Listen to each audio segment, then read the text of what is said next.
베드로전서 2장 9절의 말씀, 신약성경 379페이지입니다.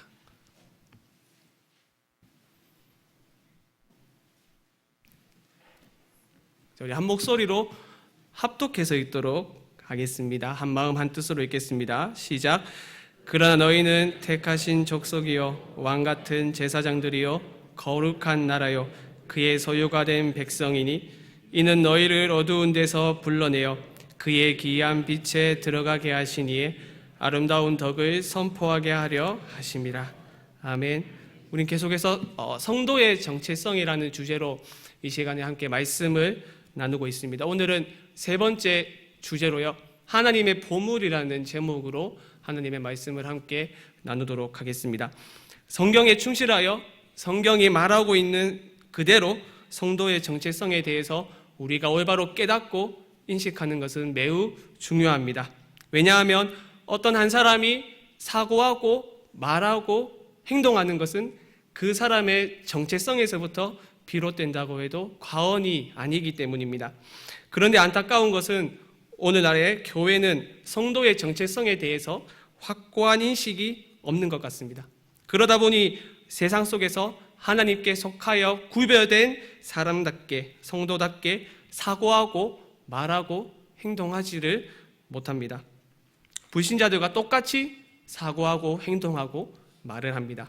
그러니까 세상의 죄에 대하여서 너희는 잘못했다고 책망하고 꾸짖어야 하는 교회를 향하여 오히려 반대로 세상이 교회를 향하여 너희가 그러면 되겠니 하고 질타하고 심지어 교회를 걱정하는 형편에 이르게 되었습니다. 이 모든 문제의 근원은 세상과 구별되어 성도만이 가지는 독특한 정체성에 대한 인식이 부족하기 때문입니다. 만약 오늘날의 교회가 성도의 정체성이 무엇인지에 대한 인식이 회복되면 세상은 교회를 보며 말할 것입니다. 저 사람들은 우리와 똑같은 지역에 살고 똑같은 말을 하고 똑같은 모양을 지니고 있지만 우리와는 무엇인가 다르구나 하고 말입니다. 우리는 세상으로부터 그러한 평가를 받은 교회의 모습을 성경이 말하는 교회의 모습 그대로 충실히 따라가려고 했었던 초대교회 시절에 발견할 수 있습니다. 당시 그리스도인들은 세상으로부터 오늘날과는 다른 평가를 받았습니다. 짧은 글 속에 우리의 마음을 강력하게 울리고 도전이 되는 말이 있습니다. 제가 잠깐 소개하도록 하겠습니다. 사도 요한의 제자로 알려진 폴리갑의 순교를 다룬 폴리갑의 순교라는 책이 있습니다. 거기에서 그리스도인에 대한 이방인의 평가는 다음과 같습니다. 그들은 하나님을 사랑하고 경외하는 족속이다. 또 초대교회 교부 터툴리아는 그리스도인들을 제3의 족속이라고 평가하였으며 알렉산드리아의 클레멘스라고 하는 교부는 유대인이나 이방인들과는 다른 새로운 방식의 삶을 사는 족속이라고 그리스도인들을 평가했습니다. 이러한 평가는 그리스도인들이 살아가는 복음적 삶의 방식이 당시 사람들에게 매우 독특한 인상을 주었음을 의미합니다. 또 어떤 사람은 로마의 신성한 재판의 피고가 된 그리스도인들을 바라보며 그리스도인들은 고결하고 하나님의 사랑을 받는 족속입니다 라고 평가했습니다. 놀라운 것은 이러한 역사적인 묘사들이 그리스도인들이 다른 그리스도인들을 바라본 평가가 아니라 불신자들이 그리스도인을 바라본 평가라는 것입니다. 그들의 눈에 비친 그리스도인의 모습을 보고 불신자들이 기독교 신앙에 동조하지는 않았다고 하더라도 누구도 부인할 수 없는 한 가지 사실이 있습니다. 그들의 눈에 비친 그리스도인은 하나같이 하나님을 사랑하고 또 하나님의 사랑을 받으며 거룩하고 경건하며 선한 삶을 사는 제3의 족속이었다는 것입니다.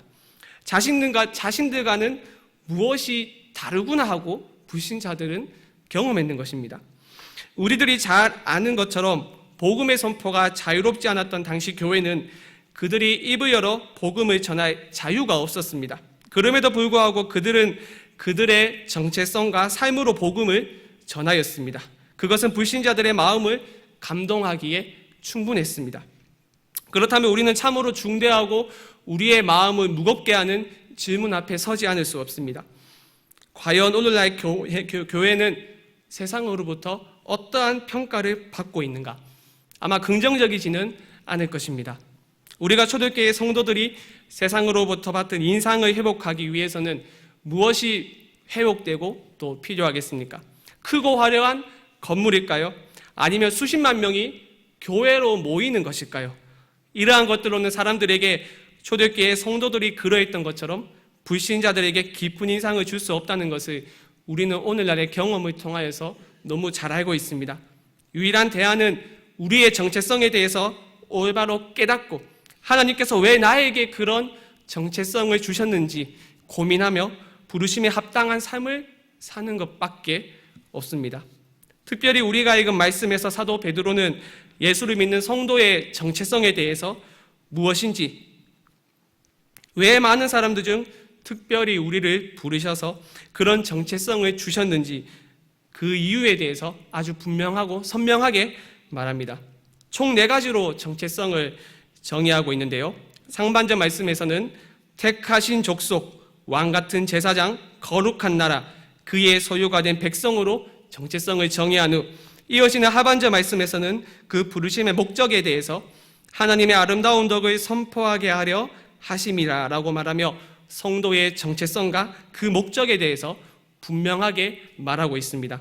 4가지 모두에 대해서 살펴보면 좋겠지만 시간이 제한적이므로 마지막 정체성인 그의 소유가 된 백성이 무엇을 의미하는지, 그리고 하나님께서 왜 우리를 부르셔서 그러한 정체성을 주셨는지 그 이유에 대해서 오늘 함께 말씀을 나누겠습니다. 사실 사도가 말한 4가지 정체성은 구약시대 이스라엘 백성에게만 주어졌었던 독특한 정체성입니다. 우리는 이러한 이스라엘의 정체성을 출애굽기 19장 말씀을 통하여서 확인할 수 있습니다. 자막이 준비되었을 건데요. 우리 19장 5절과 6절 말씀 한 목소리로 읽도록 하겠습니다. 시작. 세계가 다 내게 속하였나니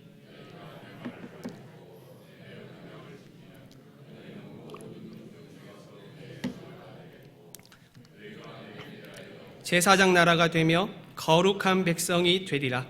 너는 이 말을 이스라엘 자손에게 전할지니라. 그런데 사도는 이스라엘에게만 적용되었던 정체성을 예수를 믿는 성도들에게까지 적용하고 있습니다. 어떻게 이것이 가능한 것일까요?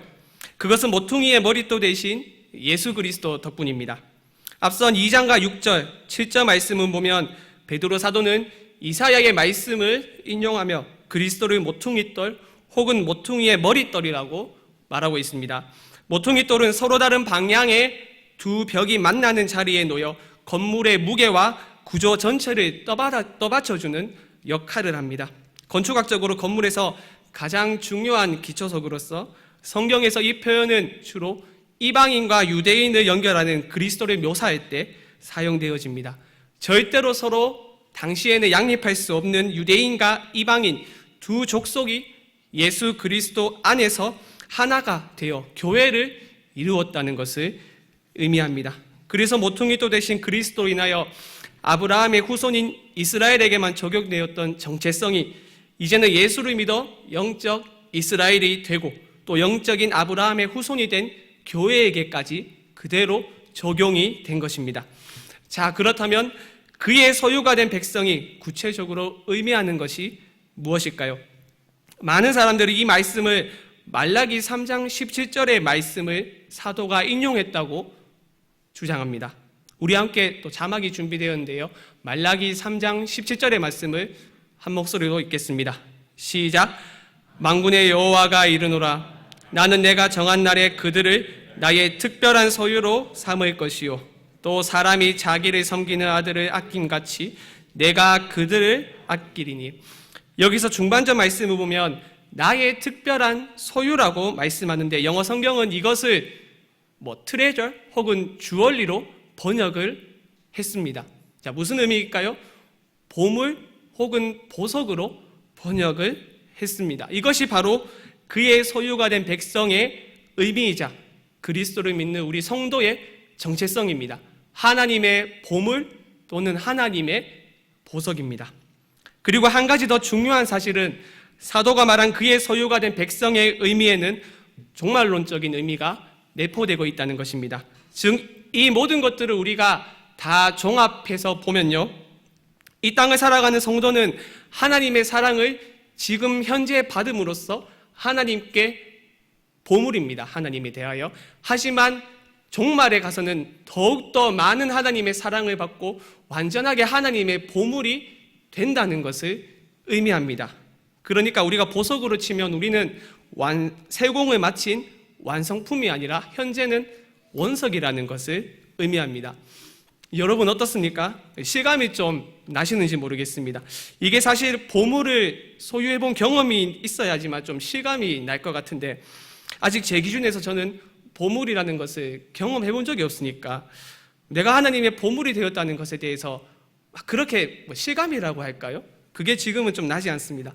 여러분, 보물을 한번 떠올려 보시기 바랍니다. 보물을 소유하지 않은 분들은 TV나 영화에서 봤던 삐까번쩍한 몇 천억, 몇 백억 하는 다이아몬드 혹은 그림 같은 걸 한번 떠올려 보시며, 보통 보물은 도난의 위험이 있기 때문에 많은 사람들이 볼 수 있도록 공개된 장소에 잘 두지 않습니다. 설령 박물관 같이 공개된 장소에 전시를 한다고 하더라도 보안 장치를 2중으로 3중으로 설치를 하고, 또 24시간 CCTV를 설치하고 24시간 내내 보안관을 둠으로써 철통 방어를 합니다.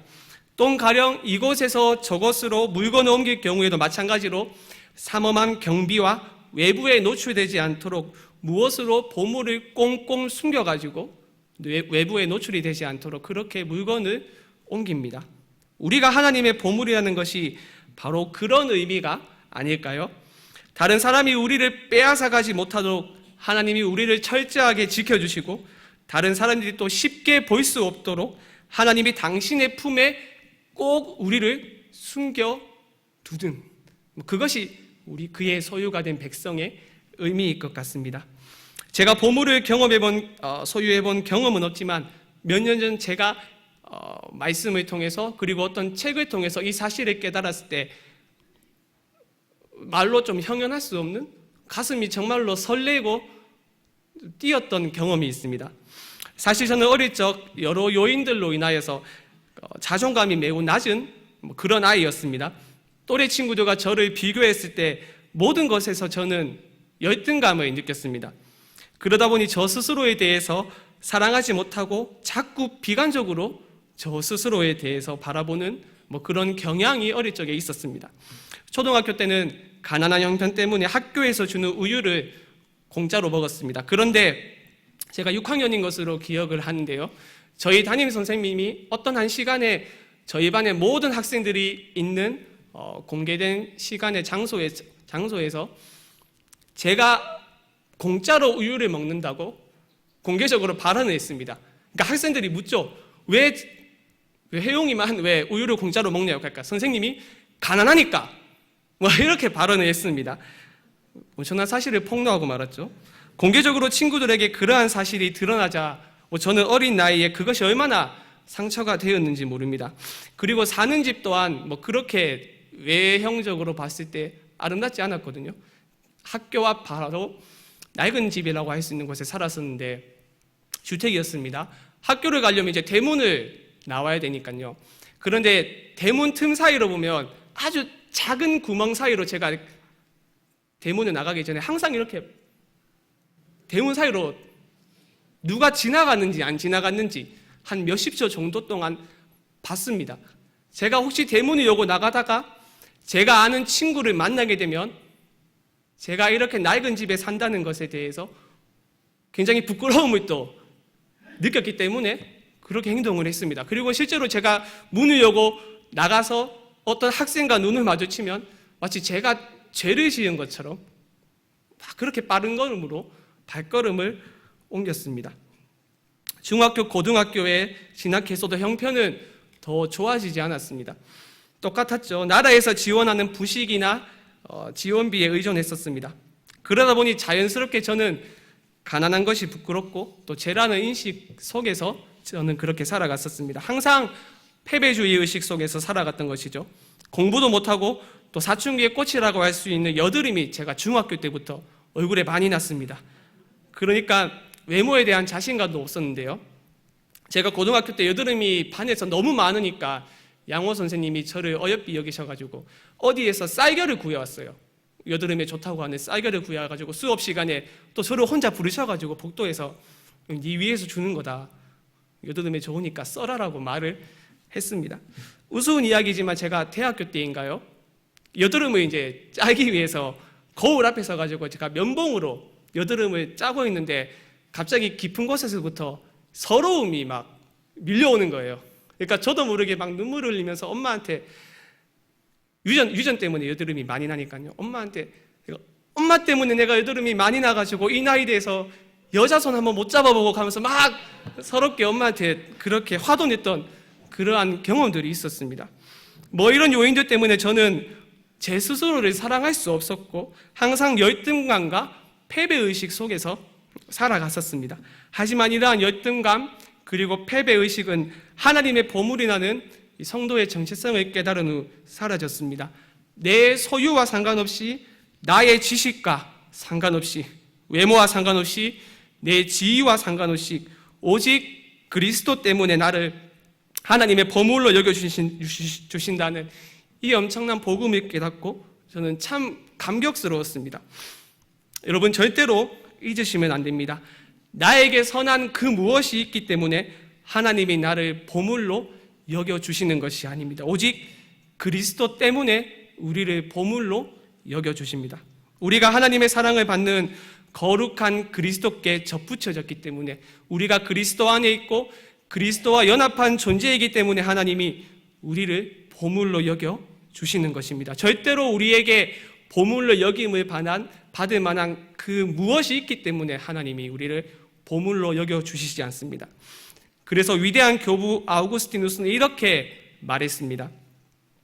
하나님은 가치 있는 자를 택하신 것이 아니라 선택하심으로 가치 있는 자를 만드셨다. 하나님은 가치 있는 자를 택하신 것이 아니라 선택하심으로 가치 있는 자를 만드셨다. 그렇습니다. 하나님은 예수를 믿는 사람을 당신의 하나뿐인 아들에게 접붙이심으로 결코 보물이 될 수 없는 존재를 찬송가 138장 만왕의 왕 내주께서의 가사처럼 벌레 같은 우리를 보물로 여기시고 또 실제로 보물로 만들어 가십니다.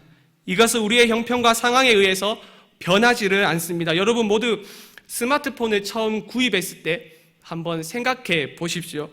처음에 외출 후 집에 돌아왔을 때 어떻게 우리가 스마트폰을 두나요? 굉장히 애지중지했을 것입니다.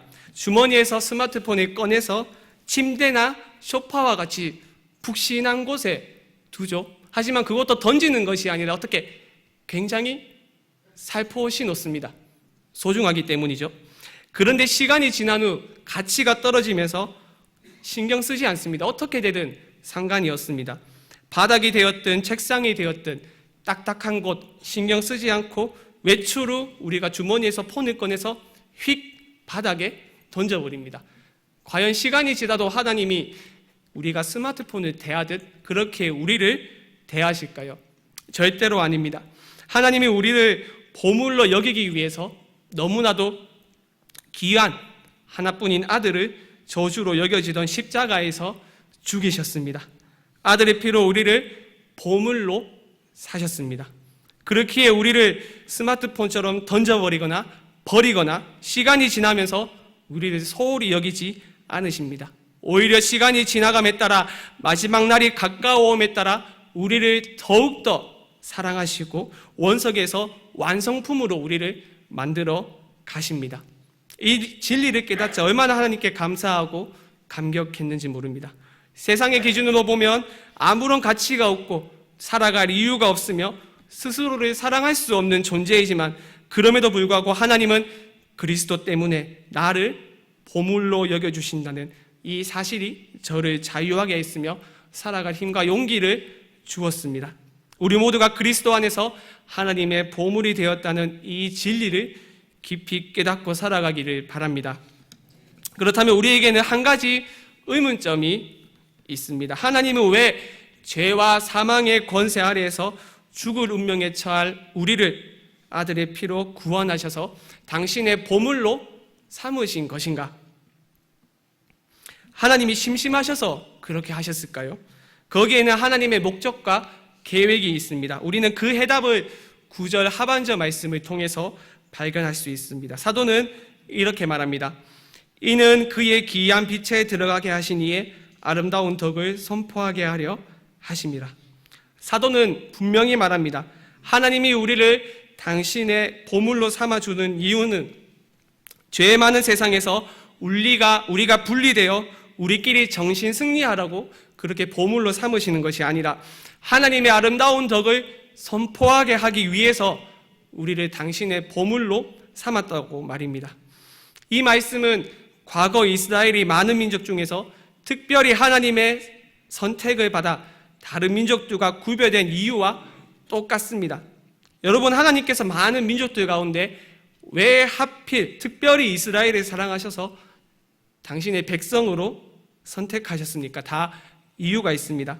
많은 사람들은 베드로 사도가 말한 하나님의 아름다운 덕을 선포하는 것을 이사야 43장 21절에 나의 찬송과 밀접하게 관련이 있다고 주장을 합니다. 자막을 보며 우리 이사야 43장 21절 말씀을 한 목소리로 읽겠습니다. 시작. 이 백성은 내가 나를 찬송하게 하려 함이니라.